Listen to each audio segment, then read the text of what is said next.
Ladies and gentlemen, welcome to another episode of the podcast show for the average Joe. I'm your host, Mitchell Roulaine. This is the Wrestling Diaries. And I would love, and so would my co-producer, Matt, if you would go check us out on Spotify, Apple Podcasts, Google Podcasts, leave us a review. Also, to see the video content, go to YouTube, like, share, comment, and subscribe. Hit the notification bell for more content we release once a week. The show is about people from everyday society and the things that make them who they are, right? We're investing in the being of the person and the things that they wrestle with. Today, I have a really good friend, somebody that me and Matt and a lot of other of my friends have a lot of history with, our old youth pastor, Mr. Paul Turner. Thank you, everybody. We should start doing like, you start put like an audience feedback in there, Matt, you know? Like all that stuff. What's up, Paul? What's going on? It's good to have you on the show, sir. Yes, sir. It's good to be here. Thank you for having me. Yeah, no problem. I mean, you know, I was hard up for guests. You were hard up for guests. And I was like, oh, I need some. No. I'm just giving. I knew it. For anybody listening, I'm giving him flack because he was like, oh, you must have really needed a guest really bad. No, man, you're a super interesting person. And I've actually wanted you on the show for quite a while. Well, thank you very much. I guess this is the first time I had a chance to reach out for this specifically. Sure. And then also, we got to do those lobster rolls. Yes, remember? Please. Lobster rolls. We got to go to... Where is that? I know. You got to find them on Twitter, wherever they're at. Okay, because the truck moves. They move, yeah. Oh, so like that. They were down in Avondale not too long ago. So what I was just saying to everybody listening was you used to be our youth pastor when we went to Garywood Assembly of God, and we were young... what is it? I don't want to say insubordinate teenagers, but we're hooligans. Hooligans. There you go. Hooligans. We were a motley bunch. Remember that, Matt? I remember the senior pastor, John Loper. Yeah, that's right. Yep. And like we were helping you out with one of those wide opens. Yes. And then we're out there with our long hair and holy jeans, yep. and we're helping you. Yep. And he was like, "Paul, yes. What are you doing with this motley crew here?" I was like, "Whoa, with the band? We're a motley crew of people." That was really great. It was. It's a highlight. And I'll never forget that one of my first experiences with you, like when you came and you replaced Patrick Conrad, I think it was. Yep, that's correct.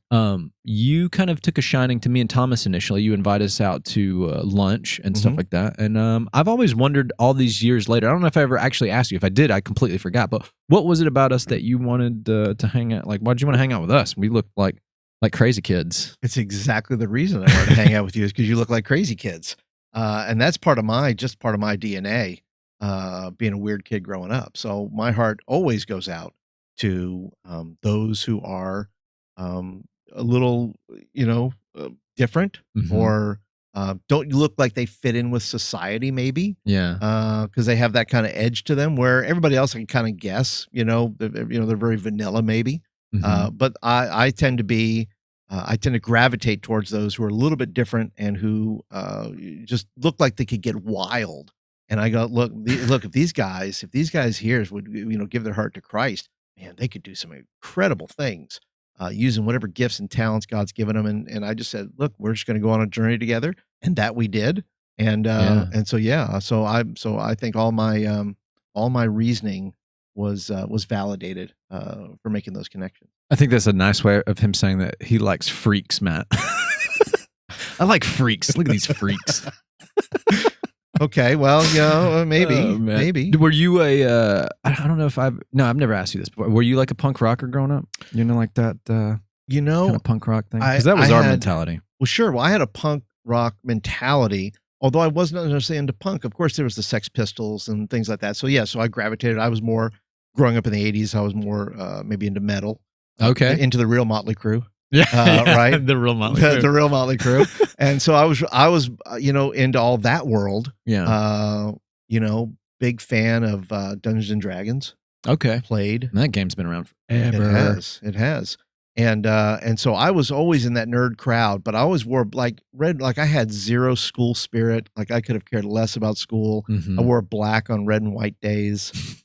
Just to be nice. Obnoxious. So you can kind of see a little bit where maybe my personality as a youth pastor saw those guys there. They remind me a little bit of me. So let's go for that. I want the outliers, man. Yeah, I always try to tell people that punk rock is like for people that don't understand like more of the concept of it, it is more of like an idea than it is just like a scene or a music. Like, you know, it's like we're like me and all my friends were, I guess, nonconformists.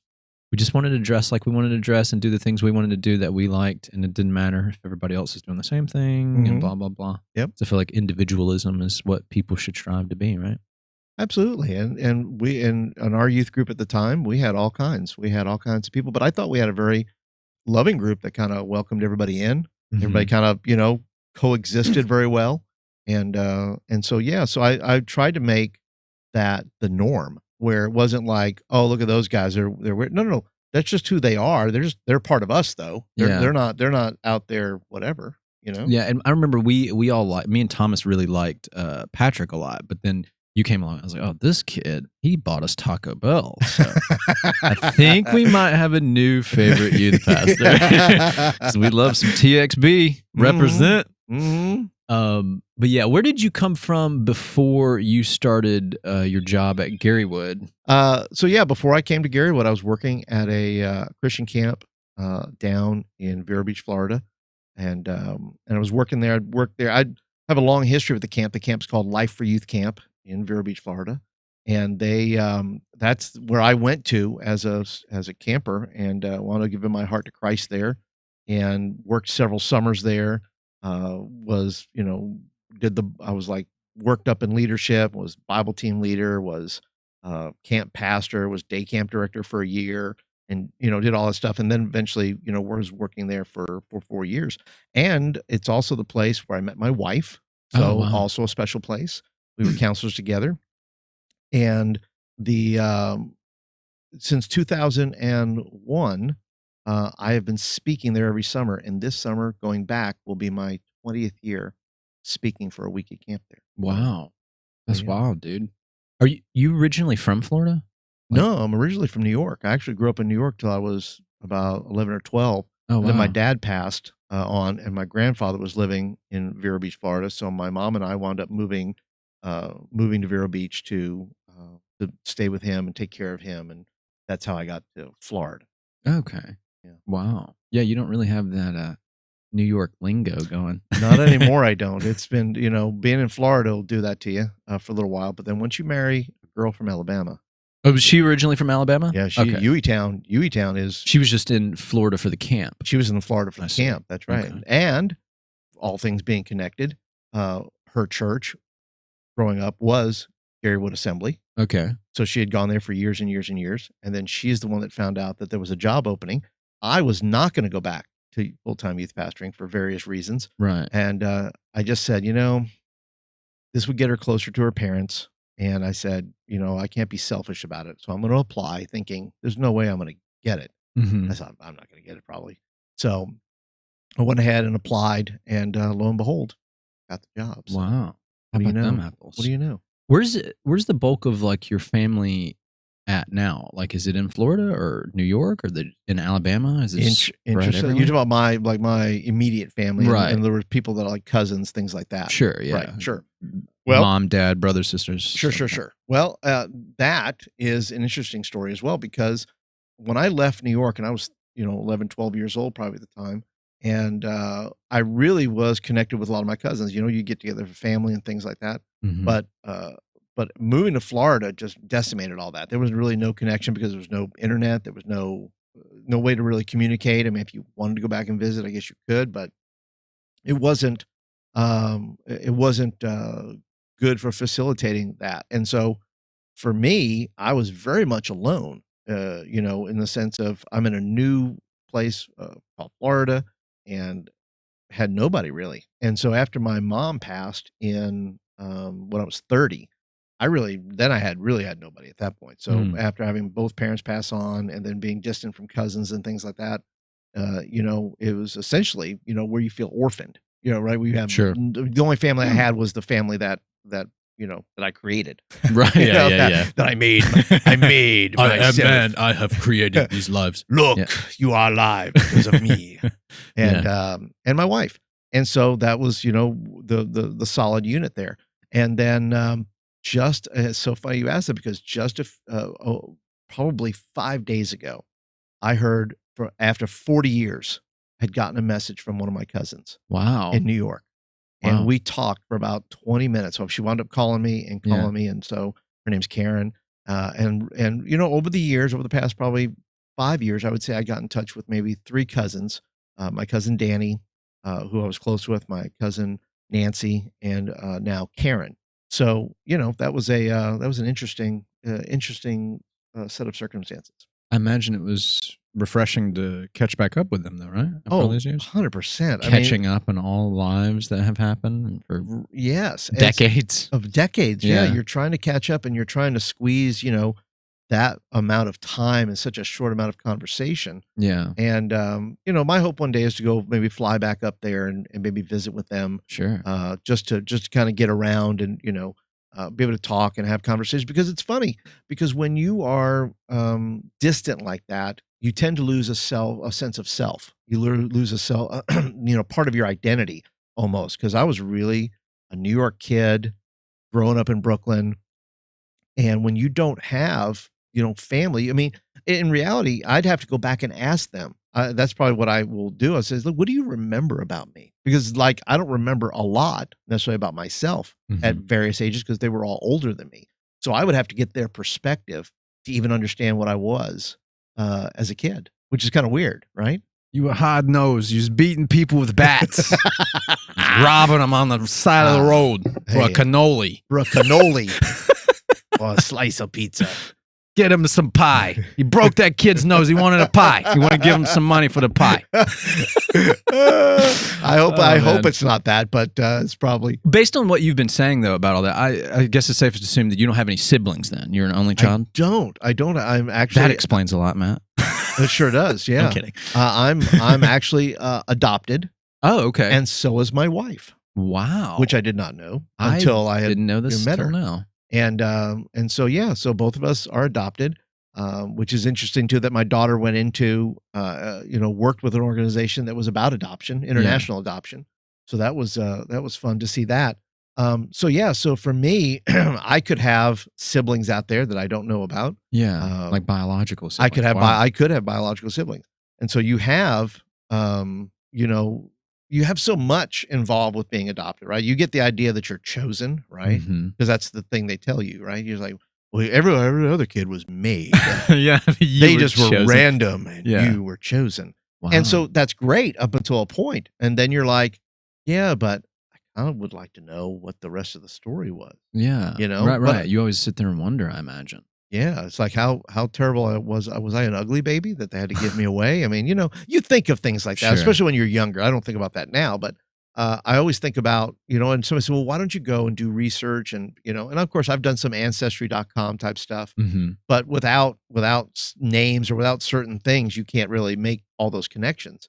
But for me, I was happy to say that the mom and dad that adopted me is my mom and dad. I don't live with regret. I live with wondering, but I don't live with regrets. Oh, I had a whole nother life, which, by the way, I don't know, could have been worse or far worse. Sure, yeah. Had I stayed maybe in the family I was in, right? So you don't know. But I think this is the road that God put me on, and so that's the road I stayed on. When did you, if I can ask, yes, when did you find out that you were adopted? Like, also a terrible story. Oh no, it just gets worse. It just gets worse, right? This is like people are listening to this going, this poor guy, what is wrong with him? What has happened to his life? My mom, unfortunately, had issues with alcohol. Okay. So the night that I found out that I was adopted, she happened to be drinking that night, and which I think she needed that liquid courage. How old were you? Oh gosh, 8. Oh wow. Okay. Something ridiculous. My mom, God bless her. Listen, I don't want to paint pictures here that are not true. No, of course not. Both my mom and dad were good parents, provided for me, worked their rear ends off, fabulous people. Alcohol has a problem, has a way of dealing with things. But also I would not call them worldly people. I don't think either of them finished high school, to my knowledge. So they were super basic people. Yeah. And so for my mom, she probably needed a little bit of liquid courage because she felt maybe responsible to tell me that. First of all, probably the wrong time to do it. 8 is a little young. Yeah. B, the circumstances, also not great. Let's not do drinking. to do that. Yeah. Because then I was like, because I thought she was pulling my leg. I thought she was like this is a joke. Like, I'm not really yours. Of course. And at 8 years old, I don't know, right? I'm like having a fit at this point. So, God bless her. That was she told me probably when I was 8 years old, and it was a bit traumatic.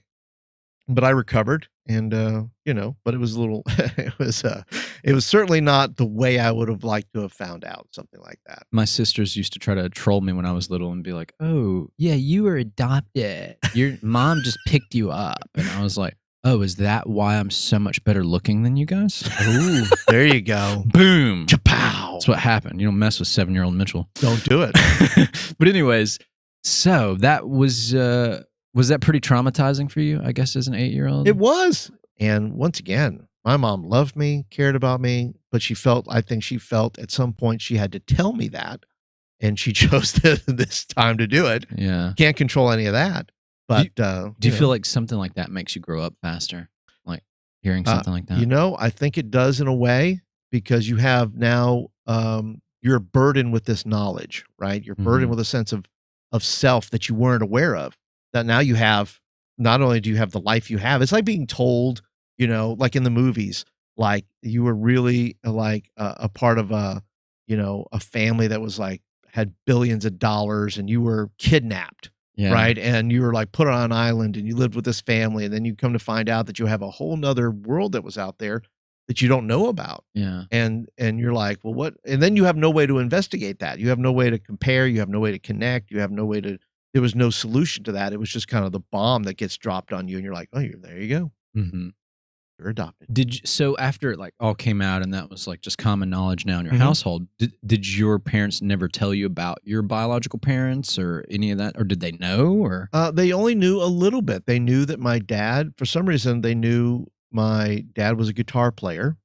How they knew that, I believe they were college students. Okay. So God bless my biological parents. For at the time, I mean, they could have chosen abortion. They could have chosen other things, other choices that they had. Sure. So kudos to them for, letting me stay around. Yeah. Or right. we would not be having this interview. Right. Yeah. Right. Yeah. So for me, it's, I had limited knowledge, very limited knowledge of who they were. That's all. Maybe because my adoptive parents only had a limited amount of knowledge. And that's the part of the problem too, is when people pass on in your life, you can't ask them the questions, especially when you're 8 and your dad passes on, right? So my dad probably died of cancer when I was 8 years old. And so you're not able to go back, and then the people start dying who knew him start dying. And then you're not able to ask the questions when you're old enough to articulate the real questions you want to ask. Right. And so when all that's happening, then at 30, when you really want to start, then your mom passes, then you really have nowhere to go. So this connection with my cousins, who knows? Hopefully I'll be able to ask some questions down the road and be able to say, well, what was that like? What was my mom like when she was younger? What was my dad like, when he came home from the military, or when, questions like that you don't have any concept of when you're 8 or 9 so or 10 then years now old. Those cousins then are biological cousins, or no, they're the cousins they're through the cousins through through the adopted family. Okay. Yeah. But then they might know more information. Yeah. Yeah. About my at least about my adoptive mom and dad, I would want more information on, Sure, at least who they were as younger, who they Okay. were when they adopted me, who they were, I get what you're saying. who I gotcha. yeah.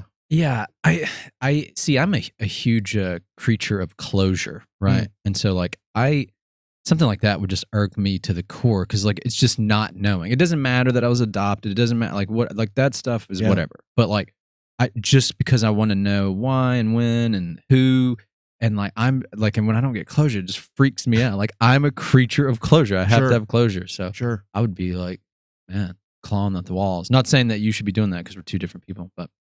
Well, no, I understand. I completely understand that. And I guess because I had to resolve, right? You have to, when you can't find closure, the right kind of closure. And I'm a big fan of that in youth ministry, right? To be able to close out when your time or your season. I think that's important, right? In ministry, in jobs.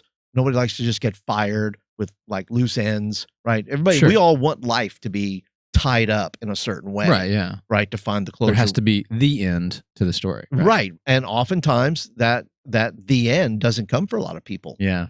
They're left, and they either claw at the walls, right? Yeah. Or they find resolve, Mhm. and they have to find the resolve to say, "Listen, I'm not going to know. I'm not going to know the answer to that question, and I just have to live with that." Yeah, it's like you have this mystery box you cannot get open. There's no key to it, and then Yeah. eventually you're just like, oh, Like Patrick and SpongeBob. yeah, sure, Patrick had SpongeBob had a secret box, and yeah. Patrick had a secret box and Couldn't get it open. couldn't get it Yeah. open. Yeah, Yeah, that's a good point. And finally, just like whatever, I don't care anymore. yeah. See, there you go. You eventually just go. Like hopefully one day I can attain that amount of composure to myself where I'm like, just open, damn you! I just want to see what's inside. But you know, well, I understand. But look, when you have, and I think you go through once again an identity change, right? So when I was 8 years old, you go through somewhat of an identity change. Now knowing knowledge about, that there's a secret, there's something that happened, right? yeah, And I would say also there was an identity change when I was 13 years old and I'd gone to camp and I had found Christ, and that's a whole new identity. So the unresolved parts of my life somehow get resolved because there's a scripture in the Bible that says, that he is a father to the fatherless about God. It talks about that in Psalms. And I hooked on to that, right? He is a father to the fatherless. Mhm. And so not only was I fatherless twice, right? So I was like, now I'm like, well, who's dad, right? Who's my father? And so right, when I went through that, I went through another identity change through knowing Christ. But that also brought, because of the scriptures and because of those things that I found resolve in that. And I think that's just an important component of my life is that having a relationship with God adds a little bit of the end to some of the big questions, not all of them, because I still have lots of questions. sure, So, yeah, I can see that. That makes a lot of sense. Yeah, why not? why? Well, sure. So, what made you get into the whole Jesus thing? Well, that's a great question. The Jesus culture. Jesus culture. Not the band. But Is that a band? It is Jesus culture. culture. Is the name of a band. Oh, I honestly did not know that. Till just See? now. How about that? Fun fact. Yeah. So for me, going to the camp, right? I grew up in New York and I grew up Catholic. So Okay. All right. growing up Catholic, so I've always had a background in faith or religion. Sure. But even as growing up in New York and growing up Catholic, growing up Catholic and growing up in any other church is completely different. Catholicism, there's a lot of standing up, there's a lot of sitting down, there's a lot of kneeling. Yeah. So there's a lot of those. I went through the whole deal all the way through my what's called confirmation because I went to what's called catechism class, and I remember going to walking when I was in New York. I'd walk 6 blocks to the church, by myself to go to the class and then walk back. So in doing that, I had a knowledge of God, and what the Catholic Church taught me was really about reverence, right? So when you're in church, don't it's not about how you dress. It is about your attitude, though. Don't take the things. Don't treat the things that are supposed to be sacred. Don't treat them with mockery. Be reverent. Sure. Even if you disagree, be reverent. Right. Have respect. Right. Have some respect. Right. Yeah. It's okay to disagree. To me, it's not okay to, like I said, to mock or to be, be a jerk about it. If you don't agree, that's fine. You don't have to come back. Right. But for me, I learned reverence. I learned, looking at stained glass. I learned about art. Believe it or not, I learned about beauty. I learned about a lot of those things. And so in coming to Florida, when it was totally different, because that's when you started hearing things like, if you wanted to come to Christ, which was new verbiage for me, right? Because in the Catholic Church, once you're baptized as a baby, you're in. Right. You're in the club. Perfect. Okay. You're in the Catholic club. You can come on in and take communion and do all that stuff. Nice. But now I had to figure out now, what is this personal relationship with God? So I had to figure that part out.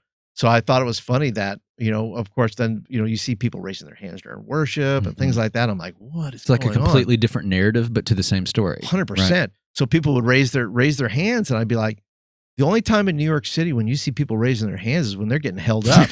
And I'm going, give me that money for the pie. I said, who? Give me the money for the pie. Where? And by the way, I did see a mugging when I was probably 10 years old. Oh, wow. Happened right in front of me. Like these 2 guys went after this couple, were beating them down. Oh my goodness. And I ran.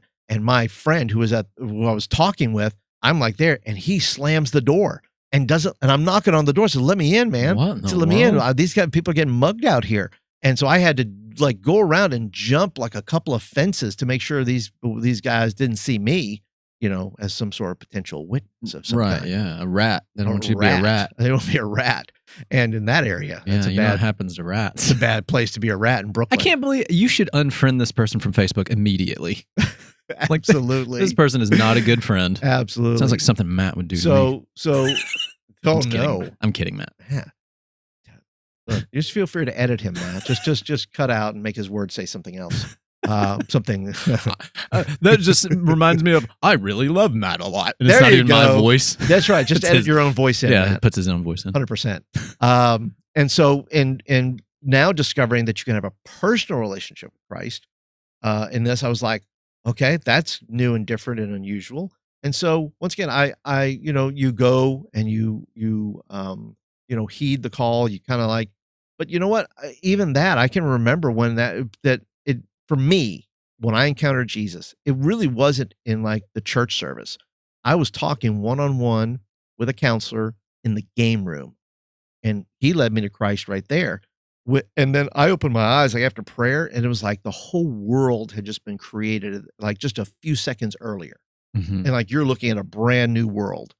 And so for me, having, discussions with people and talks with people, and community and those things are super important in how Christ is relayed to people, right? Whether that's over a meal, whether that's just sitting at somebody's house or whatever it may be. So me, that's how I found Christ and been trying to figure out how to, uh, you know, follow Jesus, over the past 40 years Wow. is quite the task.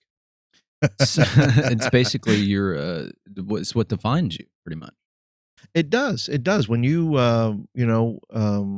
when I went from being like they asked me, what did you want to be in high school? I said, well, I really had three choices, really. I said I could be a professional bowler. You good at bowling? Not bad, Nice. not terrible. At the time, I was bowling in tournaments. Okay. I had bowled like when I was 14 or 15. I had bowled a 201, which I thought was like cool. And I thought about it. Right? I thought about maybe professional bowling. That'd be fun. Social work. I said, well, I want to give back to the world. Maybe I said, well, how can I do that? But here's the deal, though. The thing that sold me on being a youth pastor, and I was a youth pastor for 30 years. The thing that sold me on being a youth pastor was I had good youth pastors. I had 3 different youth pastors in my life. The first one taught me about books and knowledge. He let me borrow anything out of his library anytime and read whatever I wanted. And he was a good youth pastor but he always irked me, especially when I was a teenager, because I'd ask questions. He'd say, well, what does the Bible say? I go, I don't know. That's why I'm asking you, dummy. You're the professional here. I don't know anything. So he would say, well, here's a book. And here's, he would address things and give me that. And I go, oh, that's how I find knowledge, right? I got to read things and read my Bible and so forth. So my second youth pastor really taught me about the power of relationships, right? Taught me about the power of relationships. He's the guy that would drive me home. He would, from a meeting, he would pick me up. He really just taught me how to love people. And then my third youth pastor really taught me about the power of sharing Christ with others and really passing on a faith to somebody else. So that was, to me, that at the end of the day, being the third choice, well, I could be a youth pastor. I think it was almost destined at that point because I had such really good influences and was a part of great youth groups. And so for me, the 30 years of being a youth pastor was also something that really defined me. Christ, defined my identity, right? Taking me from, where adoption in Scripture has a place too, because we're all adopted, right? For those who know Christ, you're adopted into the family. But also being a youth pastor for those 30 years was also defining in a lot of ways, identity-wise. Yeah. What made you want to retire from it? For me, it was a matter of and I was at a church and I was there 8 years, which was a good run. That's a good run for a youth pastor. 5 years. I was with you guys 5 years. Yeah. That's still a good run. Sure. The average, they say, amongst a lot of youth pastors, anywhere between a year and 22 months. Okay. So for 5 years with you guys was phenomenal. I was there 8 years and I had just turned 50 and I really wanted to go into the world and I wanted to pass along what I knew. And I was tired. Part of me was tired. Part of me was aggravated at church systems, which I've always been. You guys, if I told you stories, we probably know some of them. You would know some of them if I told you them. But you'd say, oh, that's why that happened or this. And look, I was an advocate, not just for you guys, but for the youth ministry, because I always had people want to say negative things, and I'd be like, I always felt like I was fighting uphill a lot of times because, and then look, a lot of people loved you. Vast majority of people love young people in the church, but there's also a group of people who poo-pooed ideas and how I went about things and those things. So eventually that kind of gets to me a little bit. But then you just, when you're in any organization that you feel like is not moving forward, you just feel like you can't move forward with it. Yeah, so you got to get out of there. And so for me, I said, Makes I'm going to sense. go do some coaching, and I do. I coach youth workers. I'm coaching a couple of guys right now, and they're doing well. And then there's, I do writing and things like that. So I wanted to strike out, and I wanted to be able to do some of that because I felt like my time was done. I really did. I did not see myself going another year.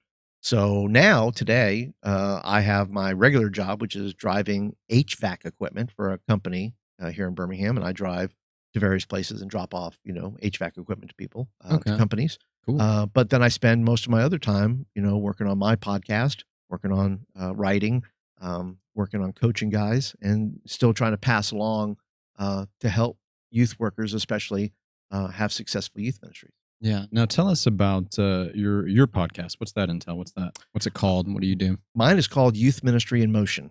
And I always think I called it that because I always see youth ministry and faith and those as something that moves forward, right? It has to have motion to it. Yeah. It has to, I want to see youth groups grow, not only numerically, but I want to see them grow spiritually and grow deeper.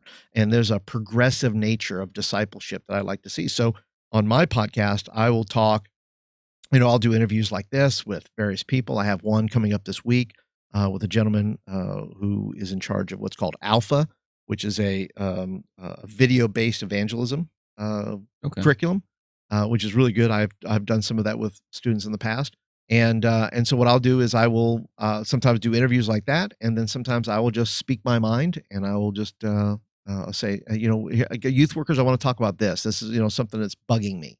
Or something else, be like I just did one called the 31 roles and responsibilities teenagers can do in your youth group. So I went through a litany of things. I talk about the economy of youth ministry, where I talk about the fact that, look, the more students that have jobs, servant roles within the church, I think, number one, hang around longer. They're less bored, and they see the connection between faith and movement. They see the connection between faith and works, right? They're doing it. And that's why I was really hard up on you, on everybody in the youth group to participate, do something, help me, come in early, help me set up. You're doing it. Like, I can remember you guys, and I don't know if I regret this. I don't regret it. I'll say right now, I don't regret it. But you guys did we did an awards ceremony one time. Yeah. And you guys were part of the act. You guys were part of the entertainment. And I think you came up and did a skit. I think you did Black Betty. I'm 100% sure you did Black Betty. That's it. And I thought, yeah, I remember that. We all performed in masks, and nobody knew who we were. Yep. Yeah, we were in ski masks. Yes. And what was it? Track suits. We had track suits on. Track suits, Converse tennis shoes, and ski masks. Yep. And I thought to myself, I forgot about that. I said, this is amazing. I said I don't regret it at all. Number one, because I didn't get in trouble for it. So it was us. So it was an us thing. Nobody really knew about it. But everybody was, loved it. They loved you guys. And I just didn't care. I was like, but that was a role and a responsibility that you guys got to express yourself in a way that wasn't, too overboard or, of course, for church, it was probably overboard, but for me, it wasn't. For me, it was like, here's some guys, and you guys did a lot of things like that. You guys did little skits, you participated in all kinds of things. But see, that's where I get in with youth workers and say, look, Jesus did not train his disciples to sit around and sit back and watch him do miracles. He trained them and taught them to participate. Mm-hmm. And too many youth workers are training and teaching their young people to sit back and watch them do the work. Yeah. Like, that's a loser. That's a loser deal there. Yeah, no doubt. We also did a cover to Jimmy Buffett's Cheeseburger in Paradise. Yep. Remember? Yeah, I had like I remember the long blonde wig on with his straw hat.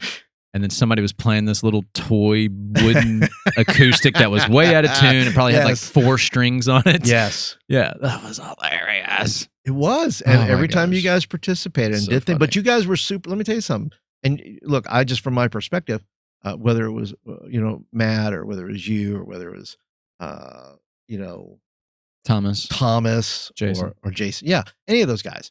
You guys were always there to help. If I asked you to do something, very rarely would you guys say, no, I can't help, or I can't do something. You guys were always there to help and do something, because you guys were ready to help, and I wanted you to help. And everything you added to the program helped out other people. Every time you participate, the small part adds to the greater. And that's the part about young people being involved in expressing their faith, or being participants in their youth groups or things like that. Yeah, I think the fact that we were much more accepted, like by you and some of our peers, and even some of the other people leading the youth ministry at the church we were going to, was something that really helped kind of like strengthen our faith and keep us on that path. Just because, like, we didn't feel judged and all that stuff. And I guarantee you, if we would have been anywhere else, I mean, we got some of it from there. I'll actually tell a funny story about one of these in just a sec. Oh no! But I feel like we would have been anywhere else, man. People would have been like, why do these guys are crazy? They're dressing up weird, and they've got like, they're wearing wigs to church, and like holy jeans, and they have their skateboards. Yes. And they're just like, I think a lot of people assume that we were like really, like we were like, I don't know. We were anarchists. Yeah. Like, and you've come to destroy the place. People, I remember like somebody asking us for drugs once or something. And Oh we're like, no. huh? We don't do that. That was probably a deacon's kid. We were about Jesus, bro. And then we were like, man. And then I was like, I didn't know there was this label attached. I remember one time, me and Thomas, we dressed up as very like nerdy kids once. We like, yeah. Do you remember this? I do. We pulled our pants up past our belly button. We had suspenders on. We slicked our hair. We had these giant glasses on, and we wore like hats to try to like. And it was so stupid because everybody knew who we were. But we were talking in different voices, like, "Hey, I'm Jake. This is Sean." It was so ridiculous. But I remember, I think Becky. Do you remember Becky? I do. Yeah, Becky came up to us and she was talking to somebody else, and she was like, "Oh, I see what you guys are doing." And she was talking to somebody, and she was like, "I get what they're doing." She was like, because everybody else was talking about them like the way they looked before, with the band shirts and the holy jeans and the long hair. Yeah. And now they're like looking the opposite. So people are like, "Oh, look at these nerds." So they're like, you guys are like making a point. Like you're like saying like, "Oh yeah, you want to judge us when we look like, you know, like hoodlums and punk rockers." And now we're like dressing up all like we're nerds. And now it's like the other end of the spectrum. And so like, it just shows that you guys are, you're jerks, and you don't know anything about anything. And then we were like, "Oh yeah. No, we just did this because we thought it was funny." We were not trying to make some kind of political statement here. Not at all. Like we're just weird, crazy dudes just doing that. But then I was like, and then I remember thinking, I was like talking to Thomas, and I was like, wait, so people think that we were weird before the way we dress? I can't believe this stuff. They all thought we were cool. Although I don't know, some of the football players thought we were cool and wanted us to hang out with them. So we were the skater boys. That's right. We had our little clique. You did. Our little gang. It's funny too. Like after we heard that, then I started thinking like, oh, I guess everybody just thinks we're crap. And then like years later, I would meet people from Garywood and other like circles that were like, "Oh yeah, you know, like I really loved y'all's little group. Like I was always like, I wished I could be friends with you guys, or you guys are so cool." And I used to be like, "Really?" We were like crazy, and you know, sometimes we could be like buttholes. But it surprised me how many people actually looked up to us. And I think what it wasn't because we looked like a bunch of like rebels or whatever, maybe, but I think it was our friendship, our close knit unit, and that's what people were in love with, and that's what people were like, "Oh man, that's what I want that. I like that." And so many people would come up and like after like years later, and I'd be like, "Wow, really? You looked up to us? Why? What's wrong with you, dummy?" We're the last people you should be looking up to or wanting to be a part of. We're goobers. You're goobers. Yeah, but I would disagree. With looking up to you guys, because I think you took who you were and said, "Hey, you know, I'm going to interject myself into this spiritual space and with Jesus." And I think people are insecure by nature anyway. They look at other people and they look at their lives. They go, "I'm not interesting." Okay. Clearly, I feel that way, right? Because you made the comment. I made the comment, right? So we're all insecure. We all think that we're not. But you're right about that, about the community you guys had, about the tight knit. But I think it was part and parcel of that you guys were free to be who you wanted to be, which nobody else could be, right? Okay. But Sure. also the community aspect of it. Not only could they not be who they really wanted to be, they were afraid to be that, but they didn't have anybody else that they could have done that with. Yeah. Right. So they did their own thing, and that was fine. It's not knocking them. It's just making a point of saying that, you guys who you were, and I think people did look up to that because of that. But I also remember, like I said, you guys did things. I mean, you guys shared your hearts. I remember asking you guys to share, or I remember asking you guys to share a verse, or I remember Matt giving me one week, I think it was offering one week, that he was on he had made a commitment of some kind and says, hey, this is my offering, like which would blow people's minds, right? If I told people, I said, look, I had kids that were riding skateboard who gave money because they wanted to give into the offering, they wanted to give something, and regardless if it was a dime or a dollar, it didn't matter. The point was that I challenge people to give on all levels, right? Give of yourself. If you can't give of yourself, give of your money, or give of your something. Find a way to participate in this thing, and I would challenge that, because I believe giving offers a reciprocal nature. It's reciprocal in nature that you give, right? Jesus says, give and it'll be given back to you, shaken down, pressed together, and running over into your lap. Yeah. I still believe that. That in giving, that comes back to you. And so when you guys did that, whether it was your time, or you gave money, or you did something, you shared. I mean, to me, that was the whole deal. That was the whole deal, is that you guys were able to love Jesus and be yourselves. And that's, I think, what Jesus wants everybody to do. Just love him and be yourself. Yeah, we just did what we did just because it's what we like to do. There was no like philosophy behind it, what we did. We just did whatever. It didn't matter like what people thought. This is just what we felt was cool. Yes. How we wanted to look, the way we wanted to, present ourselves, our character, and that was it. I mean, I still live by that motto now as an adult.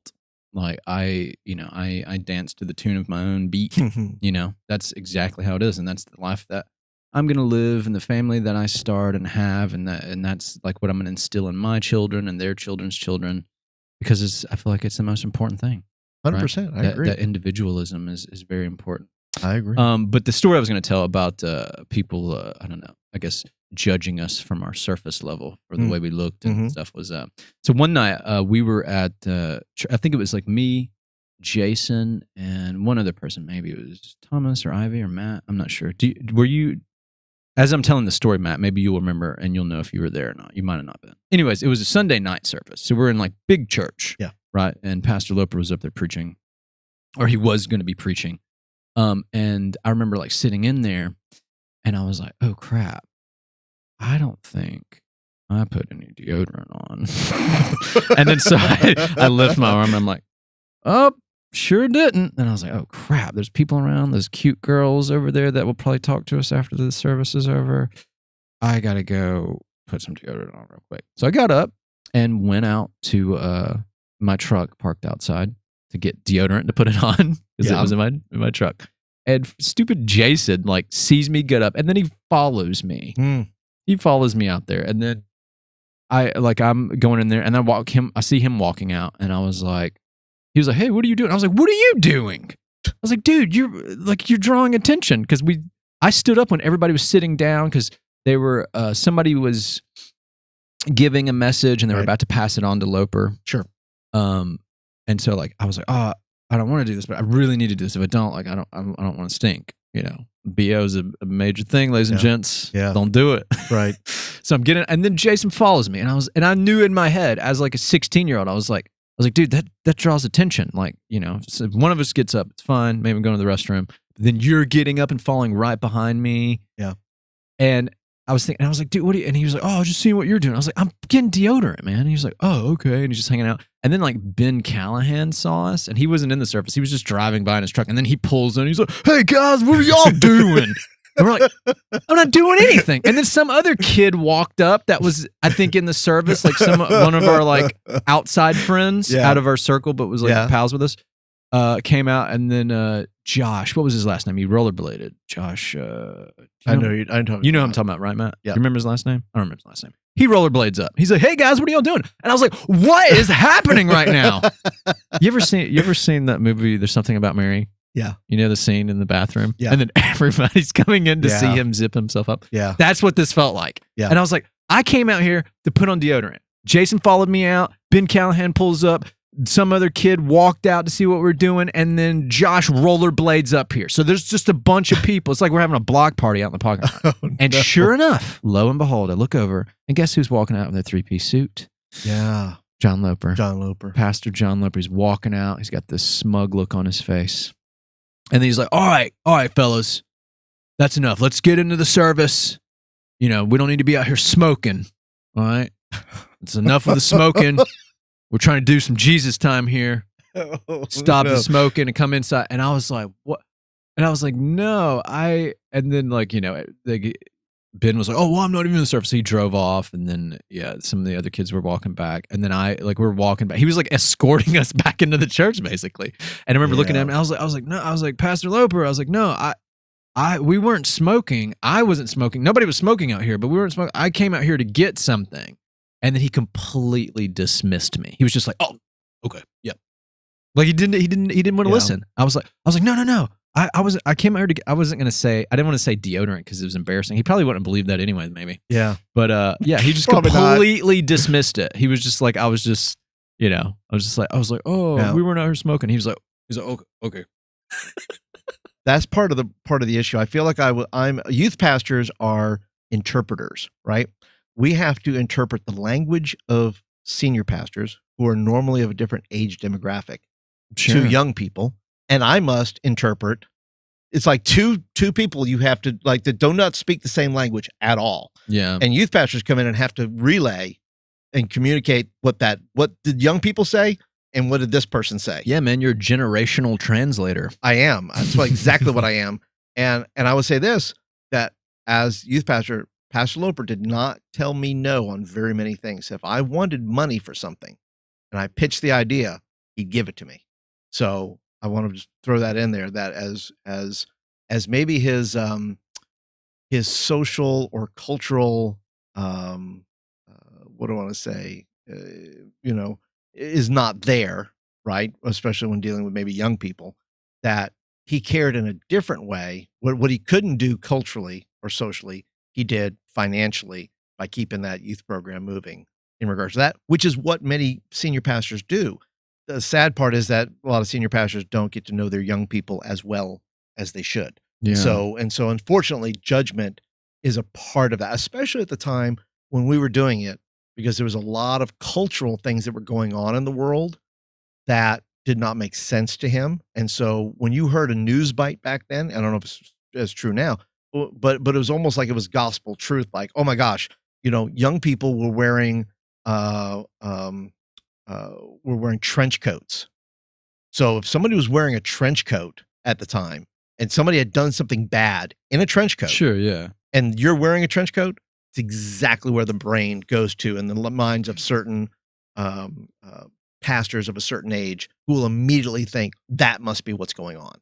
And so, I don't defend everything, but of course I don't defend like he just accused you of smoking, but in the parking lot. But that's where most brains would go. Here's the thing. I'm joking around about it a lot. I know you are. I get it. I mean, I don't like, at the time I was super bitter though, right? Sure. I'm like 16 years old. I understand. And I was like, oh, I look up to this guy. Like, I'm going to church for all the right reasons. And he's accusing me and he wouldn't even let me plead my case. Like, I can't believe this. I don't know how I feel anymore. I know. And now, like, as an adult, like, I get it, man. I get it. Yeah. I was like, Paul, I'm so glad you came on here, man. We've really rehashed a lot of cool history here. We have. Good old G-Wood. That's Hopefully right. we get some G-Wood people that check this out. Anybody listening to this, give us a special shout out.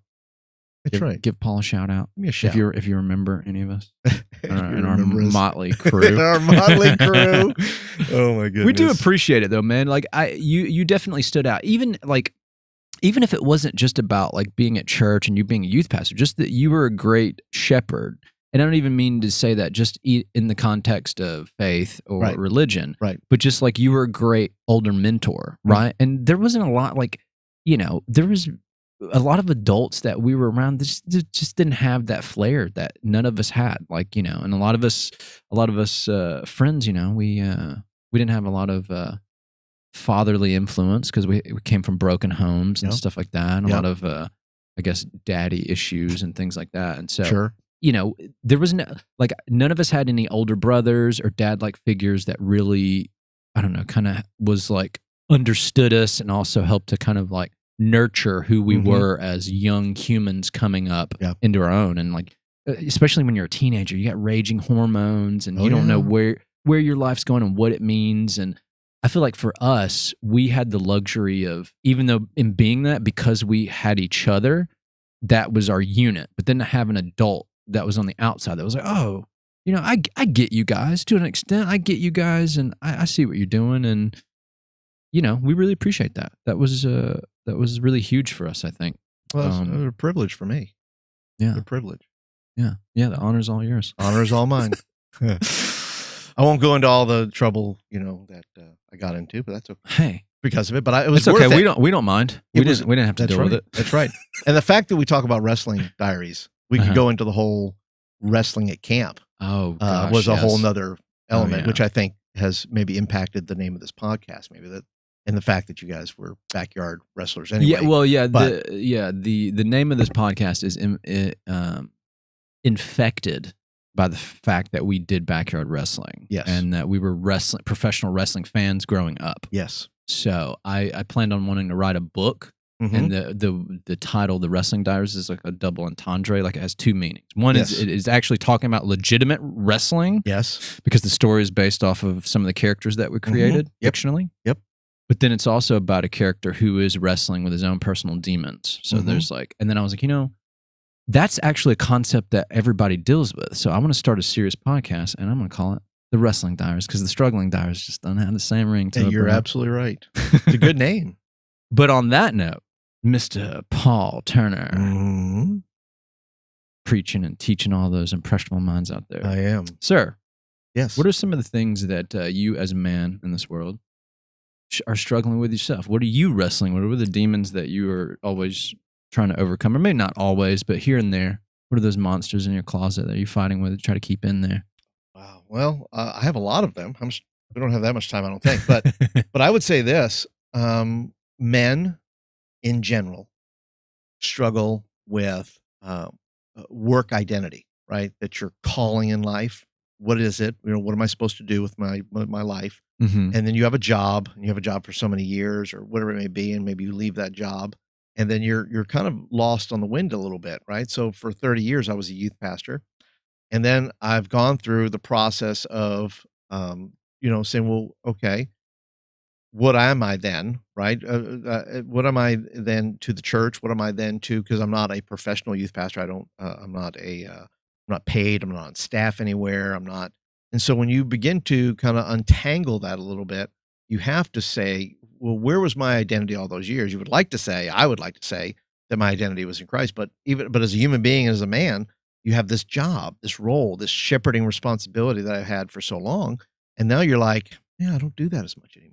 I don't hang out. I'm not, necessarily around a group of young people, except the young men that I coach Mhm. through the coaching program, which I think it still helps me facilitate that. And so when you peel all that away, you have to then, deal with the fact that, well, you're not that anymore. Well, if you're not that, then what are you? And so I think that's part of my next step of my journey is discovering that and taking some of the things that I was good at, whether that was shepherding or teaching or speaking or communication or mentoring, and then saying, well, let me take those malleable skills that worked in youth ministry, and how does that fit maybe into other places in culture and life? And so I think that's my next big struggle is finding out where those things that I was good at for a long time, how can I find a place to best use those, within my life now? This next question I'm going to ask is really great because it's right up your alley, because you, being a youth pastor for all these years and teaching and preaching to young people, Mhm. I asked this question about, if this hypothetical or theoretical question about what if we had a telephone time machine, Yeah. and you could pick any point in your life, you pick it up and you dial a date and you can call yourself from that past, a point where you probably needed that phone call the most. And what do you say to yourself? And I feel like this question is just built for you because you've built your whole career and everything, your identity on helping young people, right? In any way you possibly can. And so, what point of your life, your young life, do you call? And it might not even be you as a kid. Maybe it's you as a 30-year-old man. I don't know. Yeah. What do you pick up on this telephone time machine? What date do you call? How old are you? And what do you say to yourself when you feel like this version of Paul needs this version of Paul's advice the most? Yeah. Let's see. I'm going to pick up the phone and I'm going to call probably 19-year-old Paul. Okay. At some point. And I'm going to call him because I never got a degree from college. And understanding the length of life and how long I would live at this point, I would tell him, I'd say, listen, man, I said, life's going to be hard enough for you. But if you don't get a degree, it's probably going to be even harder for you somehow. So I go to college, finish college, and get your degree. And I would tell him that not because I needed a degree to do youth ministry. I needed the degree after youth ministry. Okay. And I'd say, get the degree anyway. It doesn't matter what it's in, political science, it doesn't matter. Just get the degree, anything, and just have that under your belt. Now, several years ago, I went back to college, but I am 1 credit shy of an AA because I cannot pass math. Taken algebra 4 times. I took it 2 times in class, 2 times online, and I cannot pass it. There's a word for that. There's stupid is the word, I believe. but there's another word that where math is just not a thing for you. You just cannot. It doesn't translate or whatever that may be. Yeah. So anyway, but I would call 19-year-old Paul and say you need to get your college education probably. Okay, that's a good one. I like that. That's a good one. That's a good staple. Do you think that?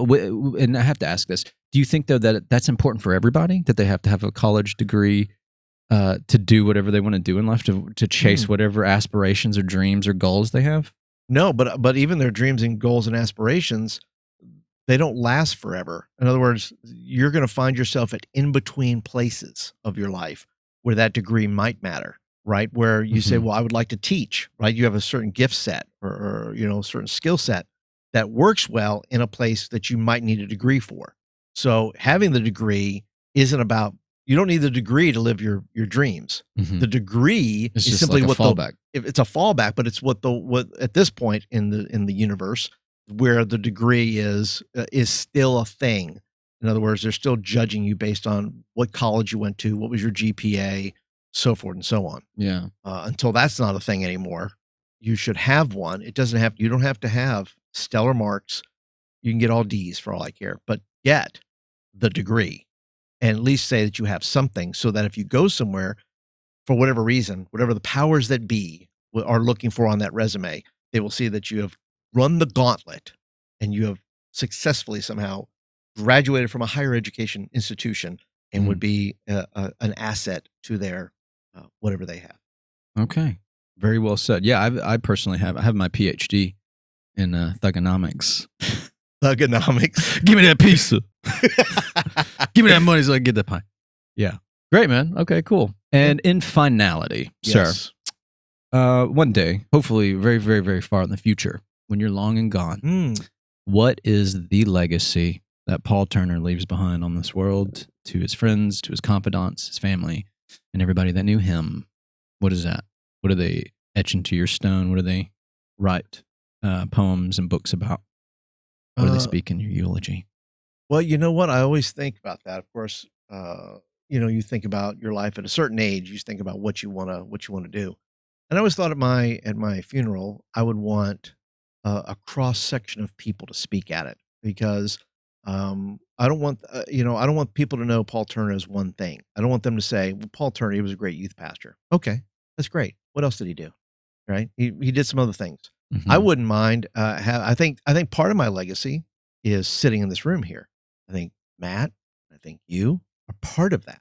Okay. Because the things, right? It's who you impact. It's who you choose to give your life away to is part of that legacy. And so, for me, I would love to have a cross section of people who know me from different avenues of life, who don't know each other, that would see a different perspective of who I am. So I think my legacy is, yes, probably a large part of that is youth ministry, but I think a large part of that is just the people you impact in different ways throughout your life. So I think if you were to put it succinctly, if I put it succinctly, I'd say, look, that Paul Turner's life was about impacting others in a positive way, whether that was through the gospel, or whether that was through being helpful, or whether that was being a servant to people, or doing what he could. I would say that that would probably be my legacy. Nice. Roll Tide, roll. Roll RTR. Roll damn Tide. That was great, man. Thank you so much for being on the show, dude. I really appreciate it. You're a jewel.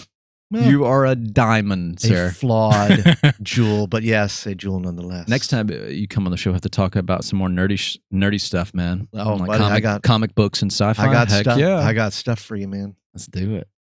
Before I sign us off, though, man, you can look into that camera. Go ahead and promote your podcast, your literature, anything you're working on right now. Any creative projects? Go ahead. Yeah. Well, anything. First of all, thank you for watching or listening. And if you want to see the work that I do, you can go to thediscipleproject.net, and all the links will be there to be able to find the podcast, blog posts, things of that nature, and you can hit me up on the socials on Instagram at the D Project. Excellent. Thanks so much for being on the show, man. High five, buddy. bro. High five, man. Boom. Love you, buddy. I like it. Love you too, bro. Thank you so much, everyone, ladies and creatures and gentlemen. I'm not a creature. I can't believe you said that. I hope you enjoyed this episode today. Good friend, confidant, mentor, Mr. Paul Turner was on here and talking about a lot of cool stuff about his faith and his history and his careers, and even some deep stuff I didn't know about, like the adoption stuff. Thank you so much for sharing that, man. I know for some people that's a really touchy subject, so I really appreciate you opening up about that. What does youth mean? I always give these final thoughts like Jerry Springer, right? Please do. What are these? How do you feel about your own youth? Also, if you could call yourself, you're listening to this right now, you hear the sound of my voice. Think about it. Close your eyes if you have to. If you had to call yourself back at any point when you were younger, what do you say to yourself when you're troubled and you're down and out? How do you shepherd your own self? And have you had mentors in your life, and what have they meant to you? And has there been anybody that is not in your peer group, your senior, that has influenced you in the way that Paul has influenced me and my friends? And if so, who is it? I mean, it could be anybody, your dad, your mom, your brother, just an older friend, a cousin. If you have something like that, what do they mean to you, and how did it help shape your life? That's really important. And then also, if you could get on that telephone time machine and go back and talk to your past self, what past self do you talk to, and what do you tell them? I think that's a really good question. I don't want to pride myself on it, but I think it helps people really think. I hope you enjoyed today's episode. As always, check us out on Spotify and Apple Podcasts. Leave us a review. Check out the video content on YouTube. Like, share, comment, and subscribe. God bless you all. What do you wrestle with, and how can you beat it? One love.